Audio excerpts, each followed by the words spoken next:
আওয়ামী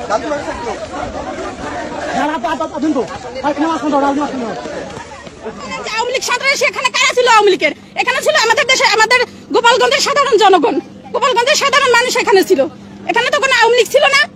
আপনারা যদি আসেন অন্য জায়গা থেকে এসে আপনারা গোপালগঞ্জের মানুষের উপরে হামলা করেন, কিসের জন্য করেন? গোপালগঞ্জের মানুষ কি মানুষ না? আমরা কি এদেশের জনগণ না, নাগরিক না? তারা বলে যে গোপালগঞ্জ স্বাধীন করবে। কেন গোপালগঞ্জ স্বাধীন করার কি আছে এখানে?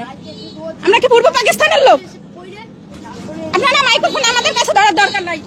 দর্শক, এখানে তারা কিন্তু এই কারফিউ এবং গতকালকের ঘটনা নিয়ে ইতিমধ্যেই সবাই মুখ খুলছেন এবং তারা যে কারফিউ সেটি কিন্তু মানতে নারাজ। গোপালগঞ্জে শেখ হাসিনার আওয়ামী লীগের আপনারা যে ফিটনেস দেখলেন না, এই ফিটনেস সারা দেশে ওদের আছে, বিশ্বাস করেন বা না করেন। এনসিপির ভাইরা যে প্রোগ্রাম করতেছেন না 200 মানুষ নিয়ে, ওই 200 মানুষের মধ্যে 100 জন হলো আওয়ামী লীগ।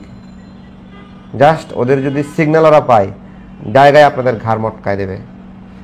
এটা আপনারা বোঝেন, বিশ্বাস করেন। এটা শুধু গোপালগঞ্জে না, সারা বাংলাদেশে, সারা বাংলাদেশে।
আপনারা জানেন ওই এনসিপির টুকাইরা এত বড় কাপুরুষ যে গোপালগঞ্জের নেট বন্ধ করে দিয়েছে। ওই টুকার বাচ্চারা যদি সাহস পারত গোপালগঞ্জের নেট কি রাখতো। আর ওই বাস্টার্ড গুলোকে বলতে চাই যে গোপালগঞ্জের মাটিতে একটাও ফিরে যেতে পারতি না তোর বাপ প্রশাসন ছাড়া। তোর পুলিশ তো দূরের কথা, তোর আর্মি বাবাগুলো না থাকলে আজকে সবগুলোকে ধরে রাখতাম।